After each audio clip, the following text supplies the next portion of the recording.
Donc aujourd'hui, nous allons parler du recrutement des FAFL et que du recrutement. C'est-à-dire, j'ai fait à peu près ce qu'on appelle une étude de la prosopographie, de voir qui étaient-ils, etc. et pourquoi ils ont rejoint Londres.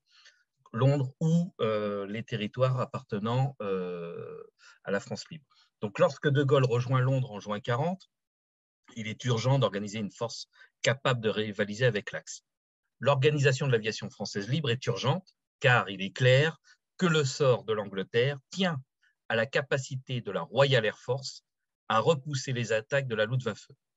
Une aviation, les forces gaullistes cherchent à en organiser une dès les premières semaines de leur existence.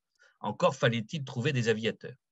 La recherche d'hommes pour les forces aériennes françaises libres, quand je dis hommes avec un grand H, est une préoccupation permanente.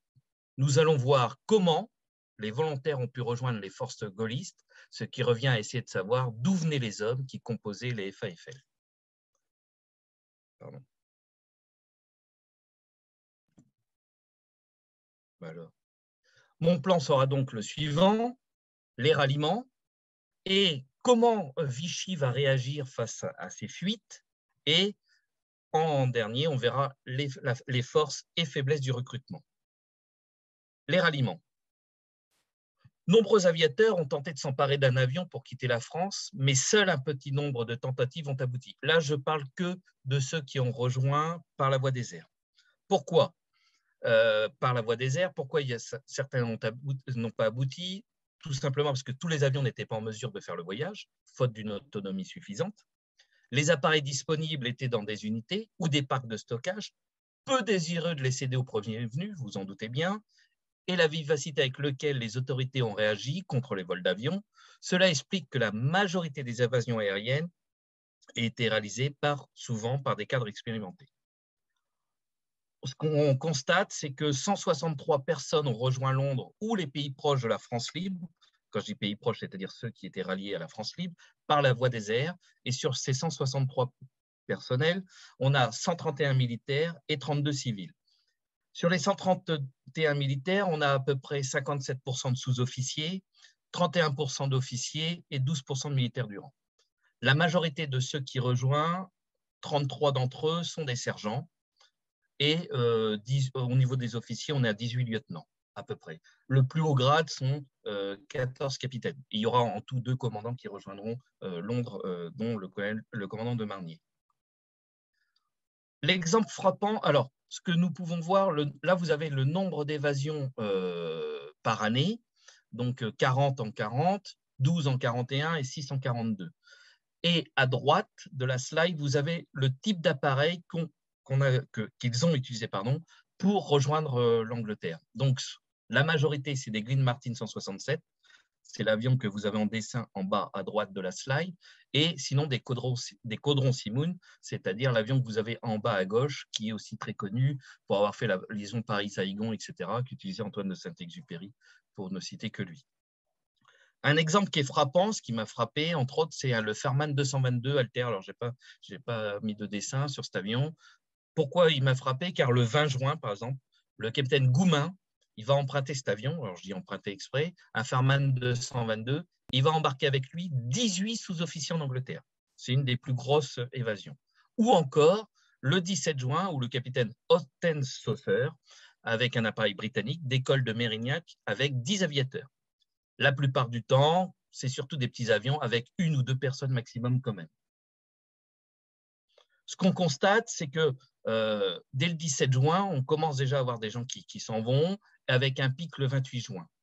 Au mois de juillet 40, on a 3 évasions le 2 juillet 40, sinon c'est une évasion à peu près, et pas tout le temps. Et il va y avoir, à partir du 4 juillet, quasiment plus, sauf le 29 juillet, mais on y reviendra un petit peu plus loin. Et on remarque, et alors ça je ne sais pas pourquoi, en février 41, on a eu 7 évasions d'un coup. Pourquoi en février 41? Je ne sais pas le dire. Je n'ai pas trouvé de traces. Ce que vous pouvez remarquer, alors que tout à l'heure je disais qu'on rejoint Londres, mais aussi on rejoint, là vous voyez, 20 on rejoint Gibraltar, 1 le Maroc, 9 l'Égypte, 2 à Malte, etc., etc. Et 9 en Grèce, par exemple. Les appareils, alors souvent ce sont des avions légers, hein, des Caudron Luciole, des Morane Saulnier 315, des 230, etc., etc. Et en chasseur, il y a eu des blocs 151, 152. On peut dire qu'il y a eu une diversité. En 3 semaines, c'est une véritable collection d'appareils du quadrimoteur à l'avion d'entraînement qui ont rejoint les aérodromes anglais. Ceci illustre bien le peu de répondants qu'eut le mouvement de ralliement parmi ceux qui étaient les plus à même de s'emparer d'un avion moderne, les pilotes affectés en escadrille. Presque tous les évadés, alors je dis presque, hein, je mets toujours des guillemets, qui ont rejoint appartenaient aux écoles. Alors, évidemment, Vichy va réagir fermement, même avant Vichy. Je m'explique. Avant même que l'armistice soit signé, le général Villemain, que vous voyez ici en photo, commandant l'armée de l'air, se préoccupe déjà que ces clauses éventuelles soient rigoureusement respectées par toutes les formations aériennes en Afrique du Nord. Il va faire une instruction personnelle et secrète qui a été faite le 20 juin 1940, dossier 3021 du chat, qui demande ce que je viens de dire, c'est-à-dire de faire le maximum pour qu'il n'y ait plus d'évasion et nécessité de respecter les clauses de l'armistice, qui ne sont pas encore signées. Alors, qu'est-ce qu'il va faire? Il va rendre matériellement impossible les décollages clandestins et va rendre moralement difficile, en particulier, il va faire appel au sentiment de l'honneur. Donc, vous avez, on le revoit ceci dans les carnets de René Mouchotte ou dans La promesse de l'aube de Romain Gary, par exemple. Dans ces 2 livres, vous avez des passages où ils expliquent leur évasion et comment ils ont essayé de s'évader. Alors, rendre matériellement impossible les décollages clandestins. Alors, comment ils vont faire? Vichy ordonne de mettre les appareils hors d'état de vol. Et il y a un télégramme, qui est le numéro 87-904 d'RALG du 29 juin, ordonne à tous les commandants des bases aériennes dépendant de cette autorité de faire immédiatement vidanger tous les avions sans exception. Démontage des batteries, voire des hélices, enchevêtrement des avions, mise en place d'une garde armée, et les ailerons sont démontés. Le succès de certaines tentatives démontre que ces précautions n'étaient pas toujours suffisantes. Donc, on va renforcer la surveillance en décidant l'interdiction de mettre en route les moteurs d'un avion civil en dehors de la présence d'un officier ou du service de piste compétent. Et ils ont même l'ordre d'ouvrir le feu. Les pneus sont dégonflés aussi. Et toutes ces mesures font que les navigants ont un sentiment d'humiliation pour les navigants. Alors, il y a aussi maintenant les mesures qui sont prises à l'égard du personnel. Appel au sentiment de l'honneur et du respect de la parole donnée, qui était très importante à l'époque. Conséquence, 6 désertions. Comparution devant un tribunal militaire pour désertion. Cas où un équipage d'avion désertait son unité par la voie des airs. Les menaces ne se limitent pas aux personnes, en effet, elles visaient aussi les commandants de la base aérienne, susceptibles de poursuivre pour complicité s'ils ne se trouvent pas en mesure de faire la preuve qu'ils ont pris toutes les mesures nécessaires pour s'opposer au départ en cause. L'unité intéressée sera immédiatement démobilisée, tous les avions seront détruits, le chef de l'unité devra répondre devant le commandement allemand ou italien du délit de négligence et de sabotage. C'est la note du général Pujol. En gros, chaque navigant est responsable du sort de son unité. L'honneur.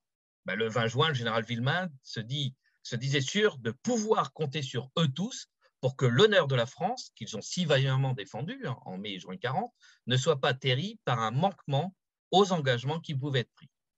Ça n'a pas suffi puisqu'un mois plus tard, le général Pujol demande l'application de nouvelles mesures, afin d'enrayer d'une façon définitive toute évasion par la voie des airs. Donc, qu'est-ce qui est prévu? Que tout officier ou sous-officier de cadre navigant donne sa parole par écrit de ne pas déserter par la voie des airs. S'il ne le fait pas, ceux qui refusent sont placés sont placés en congé d'armistice. Il est pour eux inadmissible que des équipages passent au service de l'Angleterre, sachant qu'il y a eu Marcel Kébir juste avant, l'ennemi est dorénavant l'Angleterre puisqu'elle attaque les troupes françaises. L'agression de Marcel Kébir est un point culminant pour cette application. Alors les répressions, on va se baser sur la loi. L'article 75 du Code pénal qui punit de mort le crime de trahison. L'article 79-2 qui vise le cas d'atteinte à la sûreté extérieure de l'État par acte non approuvé par le gouvernement, exposant des Français à subir des représailles. L'article 80-2 qui vise le cas d'atteinte à la sûreté extérieure de l'État par intelligence avec une puissance étrangère ayant pour effet de nuire à la situation militaire ou diplomatique de la France. Et la loi du 27 juillet 1940, peine de mort pour toute personne livrant du matériel de guerre se trouvant en France à une puissance étrangère ou à ses agents. Et là, le 27 juillet 1940, l'ennemi est l'Angleterre. Alors, les condamnations, parfois très lourdes, jusqu'à la peine de mort. Pour ceux qui avaient réussi dans leur entreprise, qui se trouvaient par conséquence hors d'atteinte, la condamnation prononcée fut souvent la peine de mort, et ceci très rapidement. René Mauchotte, par exemple, rapporte pour les premiers Français libres organisés un bal des condamnés à mort, le 14 août 1940, jour où, selon lui, le gouvernement germano-français devait nous condamner à la peine capitale si nous n'avions pas rejoint la France. Cette peine fut effectivement prononcée contre bon nombre d'aviateurs gaullistes. Pour les malchanceux, c'est-à-dire ceux qui échouèrent dans leur tentative de départ, ils furent traités avec plus ou moins de sévérité. Mais au moins dans les premiers temps, les juges semblent avoir été plutôt enclins à la clémence. 141 condamnations, 14 morts, je vais y venir. Robert Paxton, lui, relève évidemment en 1941 141 condamnations. Alors, ça ne concerne pas que l'armée de l'air, hein, c'est tout confondu. Donc, 14 étaient des condamnations à mort, mais toujours par contumace. Il en conclut que, avec les jeunes officiers ou le non gradé, alors en détention, les sanctions légères furent fréquentes. Cependant, en zone occupée, l'échec ne pardonne pas. Exemple, tentative de décollage avec un gaudron goéland à Issy-les-Moulineaux, donc à la banlieue parisienne, coûte également la vie aux sergents Labogade et Forget, qui furent fusillés le 7 juillet 1941. Quelques mois plus tard, mais cette fois-ci à Marignane, le même tentative, c'est un échec identique, mais cette fois-ci, il n'est puni que de 3 ans de prison avec sursis. Vous pouvez voir qu'il y a quand même 2 poids, 2 mesures. Autre mesure répressive, la loi du 23 juillet 40 qui dit que tout Français ayant quitté le territoire métropolitain, sans ordre de mission régulier entre le 10 mai et le 30 juin 40, pouvait être regardé comme ayant entendu se soustraire aux charges et aux devoirs qui incombent aux membres de la communauté nationale, et par suite avoir renoncé à la nationalité française. Donc, perte de la nationalité s'accompagnait de la confiscation des biens désintéressés au profit du Secours national. Le 15 décembre 1943, il y avait 23 officiers de l'armée de l'air dans ces cas-là. Dans son journal, toujours, René Mauchotte note avoir appris la suppression de notre nationalité française. Quelle importance, dit-il. La radiation de l'ordre de la Légion d'honneur ou le retrait de la médaille militaire. Alors, l'exclusion était impossible avant que les officiers concernés aient pu être entendus, car, en effet, pour être radié de l'ordre de la Légion d'honneur ou de la médaille militaire, il faut qu'on soit présent. En entendant, on ne pouvait envisager qu'une suspension provisoire. Et ils seront tous réhabilités après la guerre, évidemment. Alors maintenant, nous allons voir qu'après le ralliement et les mesures du régime de Vichy prises à l'égard des fuites, on va regarder les forces et les faiblesses du recrutement. Alors, si le problème du recrutement se posait de manière spécifique, c'est sur les circonstances dans lesquelles il se fit. Ayant quitté une France vaincue pour continuer à se battre, où les chances de victoire paraissaient pour la moins incertaines. Les hommes qui rejoignaient étaient tous des volontaires. Qui fut capable de faire le choix de la lutte contre celui de la capitulation? En effet, nous sommes en 1940, l'Allemagne gagne quasiment partout, il faut un sacré courage de tout lâcher pour rejoindre Londres, pour pouvoir continuer le combat. Alors, l'évolution des effectifs. À l'été 1940, 600 est le nombre d'hommes engagés en Grande-Bretagne, chiffre qui prend en compte ceux qui passèrent par Gibraltar avant de se rendre en Angleterre. En Afrique équatoriale française, on estime entre 120 et 130 personnes. En Égypte, ce qu'on a vu tout à l'heure, le groupe de Français rassemblé de 30 hommes en juillet 40. Fin août, il atteignit probablement la centaine grâce à des évasions depuis la Syrie et à des engagements de Français vivant en Égypte. Alors, toujours dans les effectifs, fin septembre, le total était de 800 à 850 aviateurs français à combattre l'Axe. Attention, sur les 850 ne sont pas tous des FAFL, mais plutôt environ 700 FAFL et 150 dans la Royal Air Force Voluntary Reserve. Par la suite, on va avoir une évolution lente au rythme de quelques dizaines chaque mois pour parvenir à 903 hommes le 15 juillet 1941. Là, vous voyez, le 15 juillet 1941, on est à 903 hommes. Le 15 août 1941, on est à 1008 hommes, 412 en Grande-Bretagne et 596 en colonie. Alors, colonie, c'est un mot, je ne savais pas trop comment dire, si j'allais dire colonie ou territoire rallié à la France libre. Donc, colonie, c'est assez vague. Le 15 septembre 1941, on passe à 1036 et à 1062 le 24 octobre 1941. À l'évidence, c'est que des chiffres, les effectifs des FAFL ne gonflaient pas vite. Une trentaine d'hommes par mois durant cette période. Cependant, il ne faut pas oublier qu'il fut certainement un peu plus nombreux, car il faut prendre en compte les pertes, puisqu'il y a des gens qui vont mourir pour la France libre. Le 12 octobre 1942, si on regarde le dossier du chat, le Z35, maintenant SHD, on a 2865 hommes, 146 nord-africains, 939 autochtones, dont 1780 hommes. Entre octobre 41 et octobre 42, on a une croissance de 700 hommes. On a un delta entre le registre des forces aériennes françaises libres à la même date de 1538 hommes. Et le 22 février 1943, on est à 2815 hommes, 966 autochtones, dont 1849 hommes. Alors, il y a une grosse lacune de la documentation et notamment le fait qu'un certain nombre de dates d'engagement sont absentes des registres. Donc, je ne sais pas donner de date puisqu'elle n'existe pas. Il y a une grosse évolution, évidemment, après l'opération Torque, donc après novembre 1942, certains aviateurs légalistes et l'arrivée de nombreux évadés de France. Entre le 1er janvier et le 31 juillet 1943, fin des FAFL, il y aura 900 engagements. Pour les FAFL, le décollage au plan des effectifs se place après la reprise de la guerre par l'Afrique du Nord, évidemment. C'est ainsi que l'aviation française libre enregistre, que je disais, 900 engagements entre le 1er janvier et le 31 juillet. À la veille de la fusion entre l'armée de l'air d'AFN d'Afrique du Nord et les forces aériennes françaises libres, l'effectif est de 2969 hommes environ. Alors, si on regarde maintenant au niveau, là on va parler du personnel navigant. Au plein de leurs forces, les forces aériennes françaises libres représentent donc 0,02% des effectifs réels de l'armée de l'air et 0,03% des effectifs des formations combattantes. Comparaison qui n'est pas sans valeur, car il est certain que la proportion des combattants était élevée dans les forces aériennes françaises libres. Bien sûr, ce n'est pas une surprise, mais ces deux chiffres suffisent à démontrer le peu d'ampleur qu'eut le mouvement de ralliement de la France libre qui purent se produire au sein de l'armée de l'air en juin et juillet 1940. Ce qu'on constate, c'est qu'en 1941, on a à peu près 52 officiers pilotes. Si on regarde, on est à peu près à 69 officiers, 80 en 1942 et 104 en 1943. Tout confondu, on arrive à un total de 374 navigants en 1943. Donc les FAFL représentent moins de 10% des aviateurs alliés. En 1941, ils sont 6,97%. En 1942, 6,67%. Alors ça descend parce qu'il y a les pertes. Et en septembre 1943, évidemment, ça augmente puisqu'il y a le ralliement, donc on a 8,10%.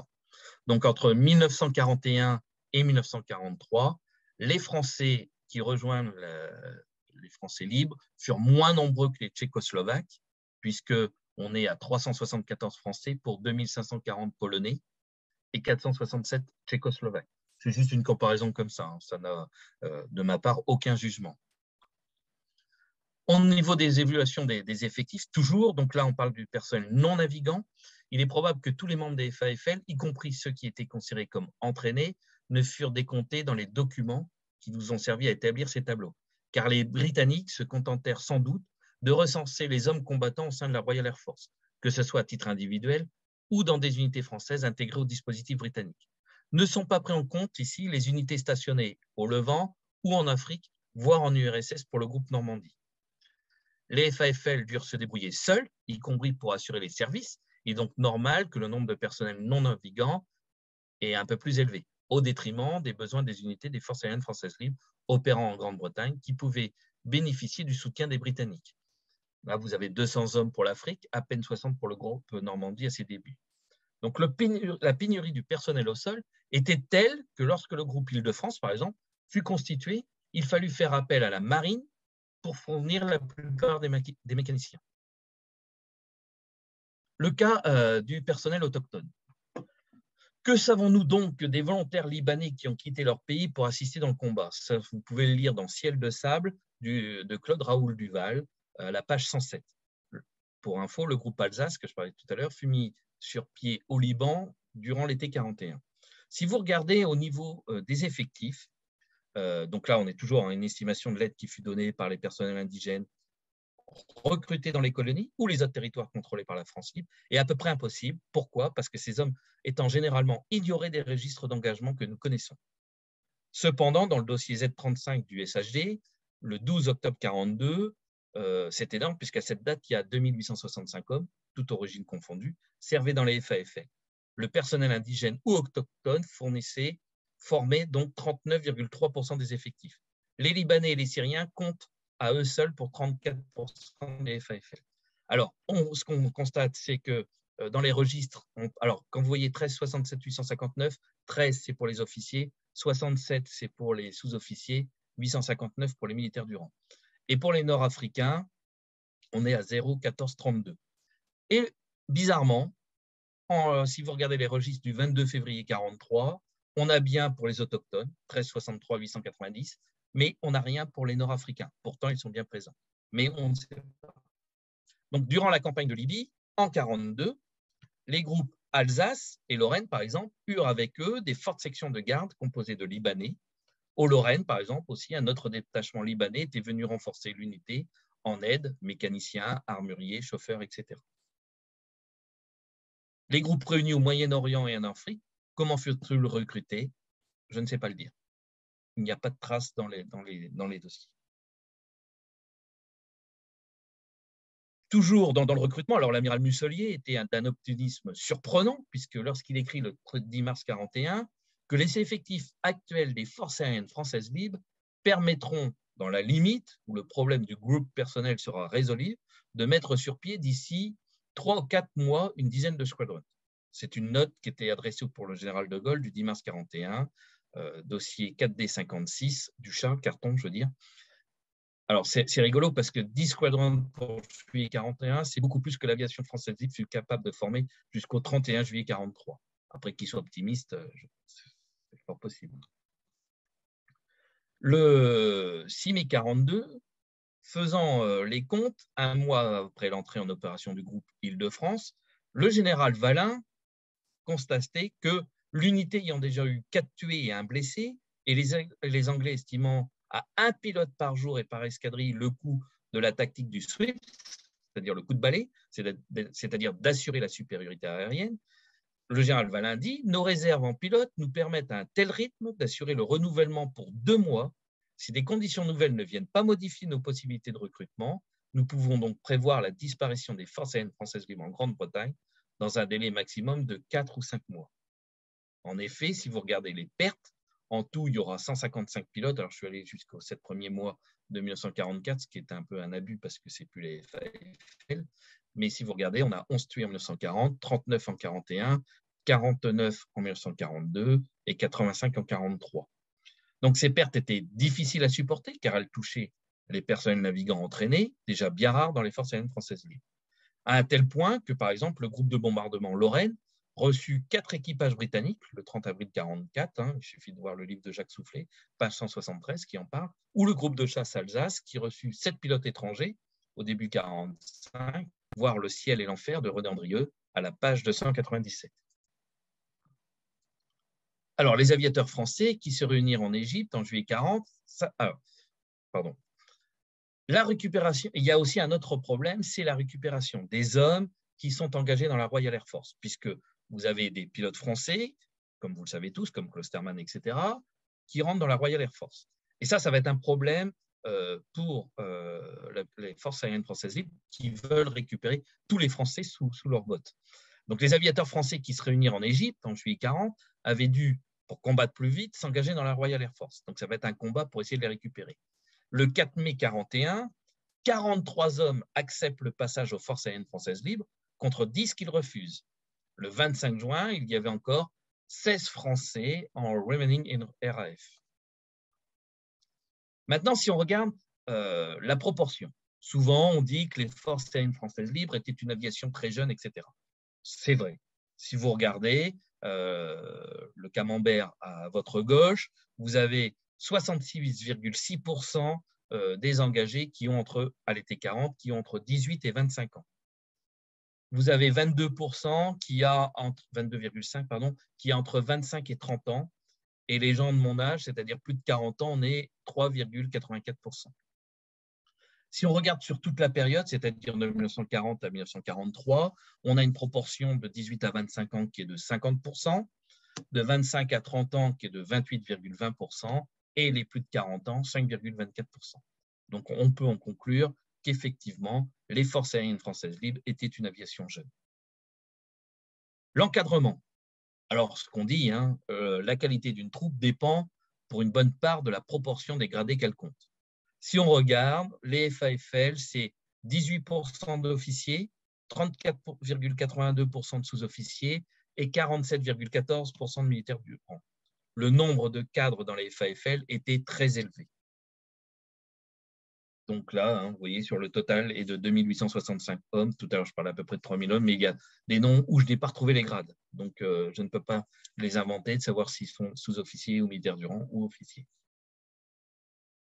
Le cas des marins dans les FAFL, c'est ce que je vous disais tout à l'heure, comme il n'y avait pas assez pour l'armée de l'air. Donc, ces photos sont connues, et si vous regardez bien, vous voyez qu'ils sont en tenue de marin. Donc, ils ont, eux, 4 officiers, 16 officiers mariniers, c'est-à-dire sous-officiers, et 41 hommes de troupes, ce qui fait 67% de militaires du rang, 28% d'officiers mariniers, c'est-à-dire sous-officiers, et 6,56% d'officiers. La faiblesse dans le recrutement, le manque de cadres supérieurs, puisque pourquoi ? Compte tenu de la jeunesse générale des membres des FAFL, qu'on vient de voir, on ne pouvait guère s'attendre à trouver parmi eux un très grand nombre d'officiers ou de sous-officiers supérieurs. Peu nombreux aussi à se présenter au bureau de recrutement de la France libre. Comme on a vu tout à l'heure, il y avait, je ne l'avais pas noté, mais 2 commandants, c'était le plus haut grade qui avait rejoint en 40. Il faudra attendre 41 pour voir Valin arriver avec un galon de lieutenant-colonel, etc. D'après Gaxi, dans la morphologie de l'armée de l'air, les officiers de 1924 à 1974, la page 37 à 86, voilà ce que j'ai trouvé dans son livre. Il parle de 0,58% d'officiers généraux dans les FAFL. À la même époque, je veux dire, dans l'armée de l'air, les galistes, c'est-à-dire de Vichy, de 1939, il y avait 1,4% d'officiers généraux. Au niveau des officiers supérieurs, les FAFL sont à 7,92 et l'armée de l'air de Vichy est à 24%. Donc, les officiers supérieurs alliés à la FAFL ne représentent à l'engagement que le tiers de la proportion qui était la leur dans l'armée de l'air de 1939. Et en officiers subalternes, c'est-à-dire sous-lieutenant, lieutenant, capitaine, on est à 91% dans les FAFL, beaucoup plus nombreux, ça s'explique par la jeunesse, par rapport à l'armée de l'air de Vichy qui est à 74,5%. Et en 41, on a à peu près, ça descend au niveau de l'armée de l'air de Vichy, puisqu'elle est à 14,1% d'officiers supérieurs, mais ça s'explique aussi sur, pas l'épuration, mais les gens qui ont quitté l'armée de l'air, etc., donc qui n'étaient plus dans les comptes de l'armée de l'air. Alors, la promotion dans les FAFL. Alors, la promotion, même encore de nos jours, le tableau d'avancement, c'est souvent le sapin de Noël. Il y a très peu de guirlandes avec beaucoup de gens qui ont les boules. Effectivement, quand vous n'êtes pas sur le tableau d'avancement, vous avez les boules. Sauf si vous savez que vous n'y êtes pas. Pour la propagande de l'État français, c'est-à-dire de l'État de Vichy, il ne faisait aucun doute que les gaullistes avaient gagné l'Angleterre pour y bénéficier des soldes avantageuses et des promotions faciles. Le rapport sur le moral de 19 janvier 1943 des forces aériennes françaises libres, il y a une injustice pour eux, pour les FAFL, ils trouvent qu'il y a une injustice dans la promotion entre les hommes qui sont restés en Grande-Bretagne et ceux en Afrique et au Moyen-Orient.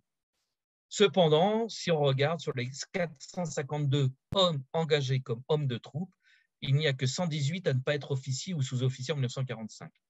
On passe de 211 sous-officiers à 409 en 1945 et de 77 officiers à 216 en 1945. Effectivement, vous prenez des gens comme René Mouchotte qui arrivent en Angleterre sergent et qui vont vite monter en grade. Ou si on regarde chez les terriens, vous prenez le cas du général Leclerc qui arrive en 40 capitaine et qui finit la Seconde Guerre mondiale en étant général d'armée, soit 5 étoiles. Mais c'est la guerre, etc. Tout s'explique, mais ça veut expliquer pourquoi la propagande de l'État français insiste en disant que ceux qui y vont, c'est pour l'argent, c'est pour monter en grade plus vite, etc., etc. Mais tout sauf l'honneur. Au niveau des diplômes, alors c'est ça qui est assez extraordinaire, c'est qu'on constate que ceux qui ont rejoint, 55,7% ont le bac, voire plus, ingénieurs, etc. En brevet élémentaire, ils sont 35,9% et avoir un certificat d'études ou un CAP, 8,40%. Au niveau des professions, alors 25,3% sont des militaires d'actifs, mais ce qu'on constate, c'est que la plupart qui ont rejoint sont des étudiants puisqu'ils sont à 32,6%. Après, vous avez des agriculteurs, des professions libérales, etc. Bon, là, la slide, peut-être qu'elle ne parle pas trop au niveau des couleurs, des commerçants, des fonctionnaires. Fonctionnaires, c'est 1,40%. Les enseignants, 4,30%, etc., etc. Donc, toujours sans aucun jugement de ma part. En conclusion, il n'existe pas de portrait type de l'aviateur de la Française libre. Faiblesse numérique d'abord. La jeunesse. La jeunesse riche de promesses pour le futur, mais expliquant fort bien le temps qu'il fallait aux forces aériennes françaises libres pour former des escadrilles. Le volontariat est le trait dominant du recrutement des forces aériennes françaises libres. Il n'y eut guère d'action non plus directe des chefs de la France libre qui permit d'améliorer sensiblement le recrutement, si on accepte celle qui fut menée en Afrique du Nord après le débarquement allié, ou celle qui connut de si médiocres résultats en 1941 en Syrie. En Syrie, en 1941, évidemment, la fidélité de l'armée de l'air envers ses chefs, donc envers Bergeret et compagnie, qui commandaient l'armée de l'air de Vichy, ne se démentit jamais, puisque très peu ont rejoint, même lorsqu'ils eurent des moyens de le faire facilement. Peu ont rejoint le camp gaulliste. L'exemple de la Syrie en est un très bon exemple. Et dernièrement, puisque je suis en train de préparer un truc sur Antoine de Saint-Exupéry, si vous regardez, il ne rejoint aussi qu'en 1943. Il ne fait pas non plus confiance aux gaullistes. Sans aucun jugement, toujours pareil. Les sources, alors le SHD, le carton 4D56 en particulier, parfaitement régulier pour les premiers volontaires engagés en Angleterre. La tenue de ces documents laisse malheureusement beaucoup à désirer pour la suite. Les inscriptions ne suivent plus toujours l'ordre réel d'arrivée au FAFL. 14% des dates d'engagement restent inconnues. Et pour chaque homme, il donne le nom, un matricule, théoriquement attribué dans l'ordre des inscriptions, ainsi que divers renseignements tels que la date de naissance, la grade ou la spécialité. Mais ça, c'est de la théorie. Les premiers hommes engagés en Angleterre reçurent un matricule pris dans la série des 30 000. Les volontaires incorporés dans les colonies ouvraient la série des 31 000. À l'épuisement des deux séries, on passe à 35 000 et 36 000. Des hommes engagés entre 42 et 43. Mais on y trouve aussi des gens qui ont été oubliés dans les FAFL et qui sont là depuis 1940, mais ils ont été oubliés. Donc, j'en ai terminé. Je vais reprendre Ernst Jungers dans le traité de rebelles qui dit, pourquoi rebelles? Parce qu'ils étaient considérés comme des rebelles. L'histoire authentique ne peut être faite que par des hommes libres. L'histoire est l'empreinte que l'homme libre appose sur le destin. Voilà, j'en ai terminé, messieurs. Dames, je ne sais pas s'il y a des dames.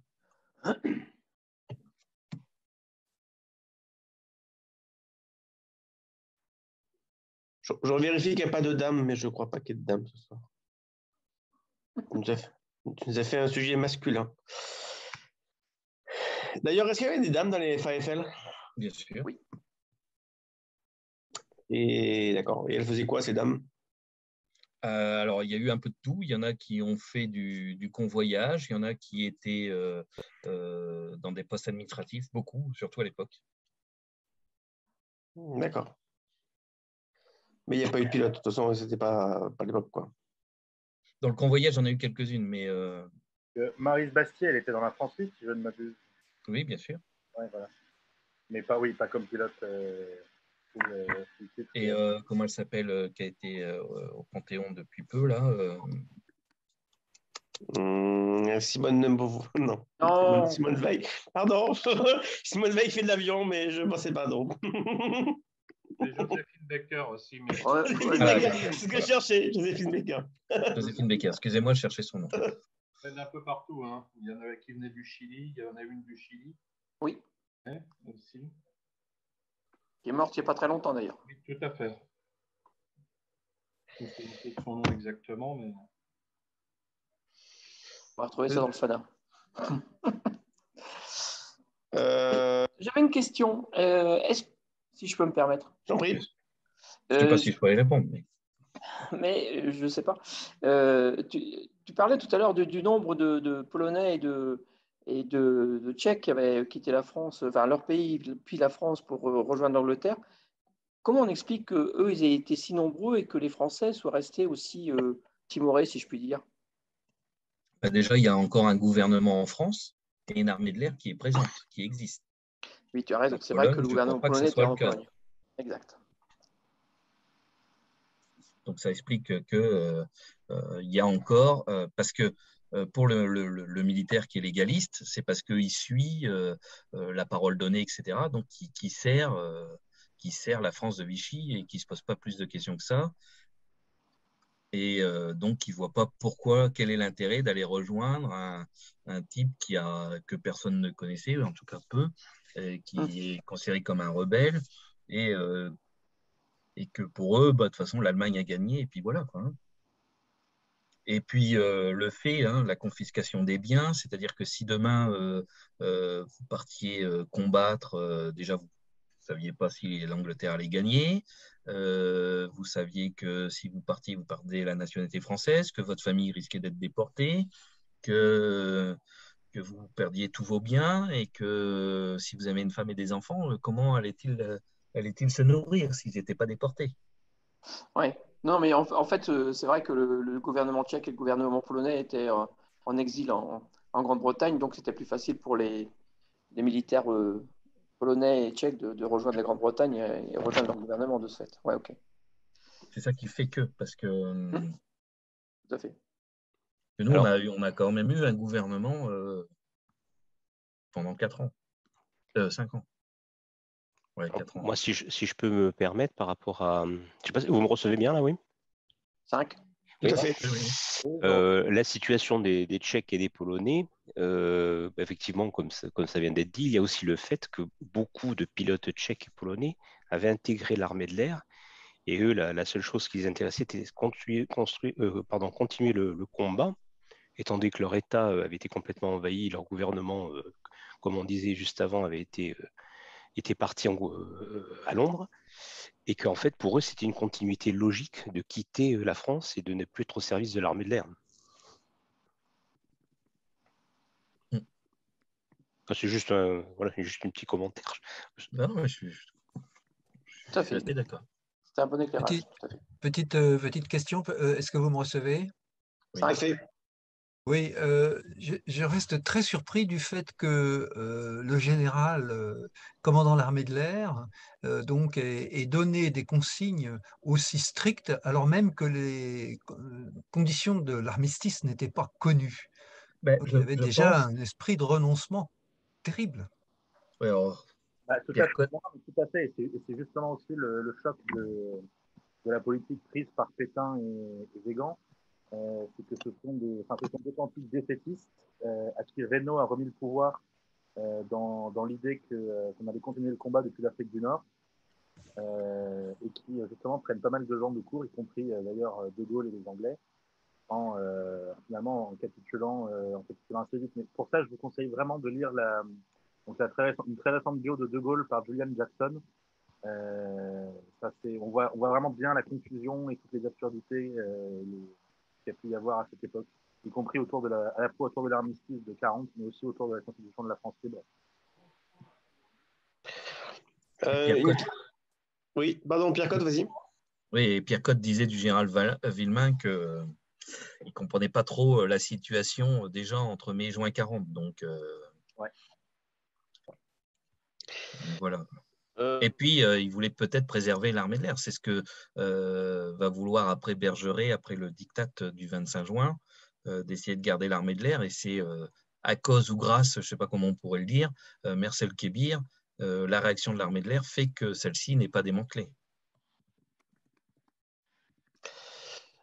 on a des stats sur les décès, en fait, là c'est le recrutement, mais il y a combien qui survivent en proportion, on a une idée?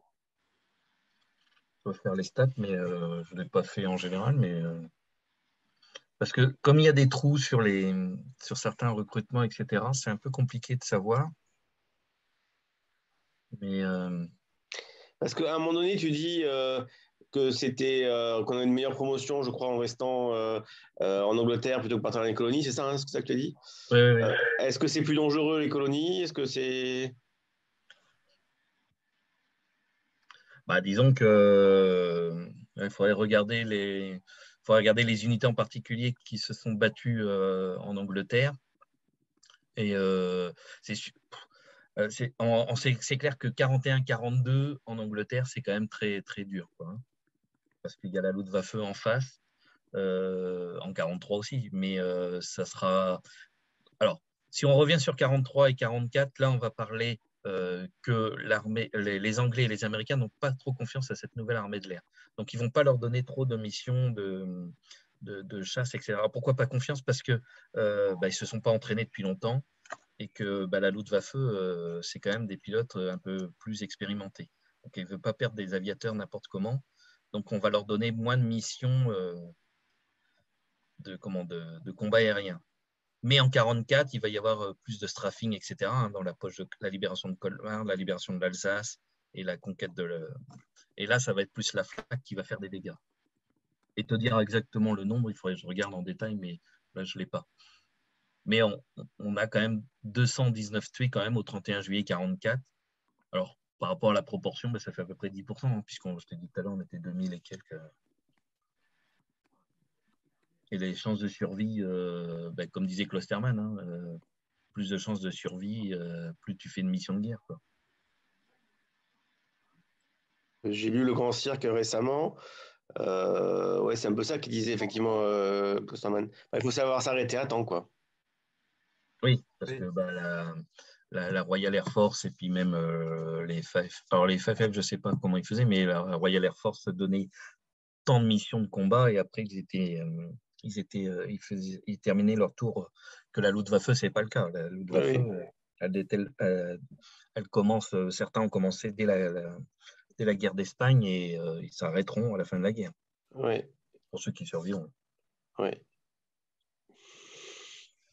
En 43-44, il y a une fusion donc, des légalistes et des Français libres Oui. imposée par De Gaulle.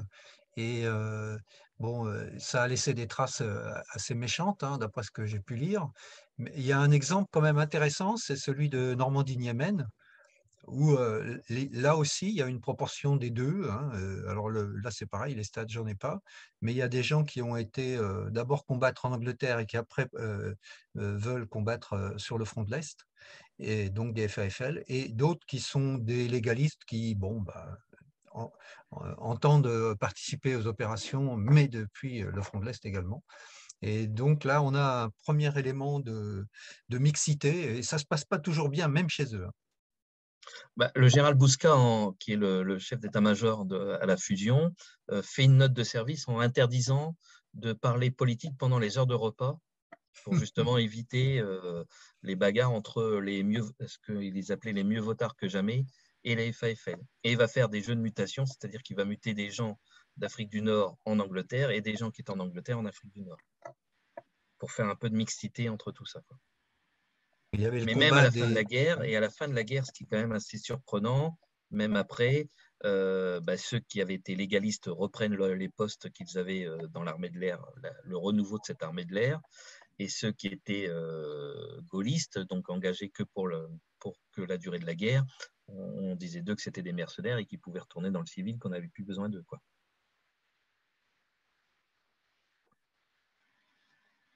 C'est la lutte sourde qui s'est déroulé après entre les mercenaires de Gaulle et les légalistes. Oui, oui, c'est ça. Après, l'ingratitude a été une des grandes marques de Gaulle après la libération. Mais dans tous les domaines, hein, si vous avez vu, je le redis parce que j'en avais déjà parlé de ce film, mais 93 rue de Lauriston, à la fin du film, ils en parlent en disant tous ceux qui sont venus dénoncer les copains juifs, etc., chez nous, sont les plus grands résistants de nos jours. Dans quel film tu disais que c'était? 93 rue de Lauriston, c'est le nom du film qui en fait traite de la Gestapo française avec tous les anciens de la cagoule, tout ça. Là, la fameuse Carlingue, si je ne m'abuse. C'est ça, c'est ça. Le film est très intéressant. Je ne sais pas si tu l'as vu, Zach.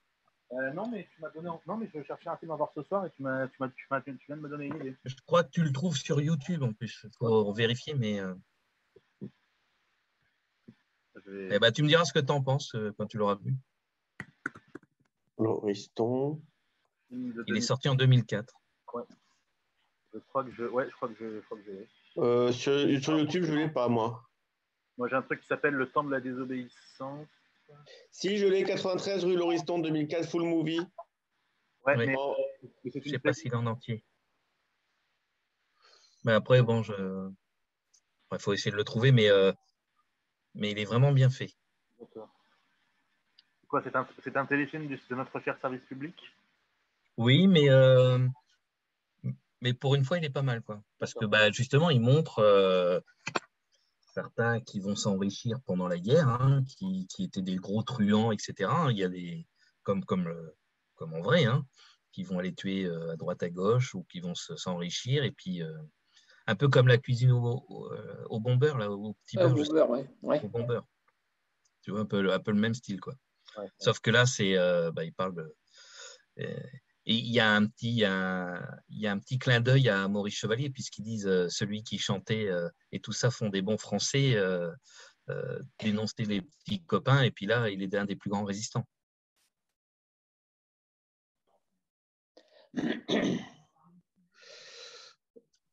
Ouais. Mais toujours pareil, hein, je ne porte aucun jugement, je ne sais pas ce que j'aurais fait à l'époque. Simone Veil disait quand même qu'un peuple doit connaître son histoire pour pouvoir en juger et ensuite l'assumer. Oui, mais moi, mon rôle, c'est pas de juger l'histoire. Moi, c'est de passer l'histoire, la donner, mais je ne porte aucun jugement. Voilà, on fait aussi un travail de mémoire qui nous amène quand même à dire que certaines personnes sont des contre-modèles et d'autres sont des modèles. C'est pour ça que je disais tout à l'heure qu'il n'y a pas de type de personnages qui ont rejoint, etc. Tu as de tout comme Romain Gary, et puis voilà, tu as des. Il y en a qui ont rejoint pour X, Y raison, ceux qui ont cru à. Ceux qui ont pris beaucoup de risques, hein, parce que tirer sur les avions, tout ça, c'est pour ça que si vous lisez les carnets de René Mouchotte, il en parle bien au début, Romain Gary aussi, et c'est quand même très intéressant de voir la réaction de l'armée légaliste, et puis des commandants de base qui risquaient aussi leur peau s'ils n'exécutaient pas les ordres donnés. Et puis les deux poids, deux mesures que je disais tout à l'heure, hein, celui qui décolle à Issy-les-Moulineaux et qui s'écrase, les deux sont fusillés, et puis ceux qui font ça en France, la France de Vichy, eux ont 3 mois de prison avec sursis.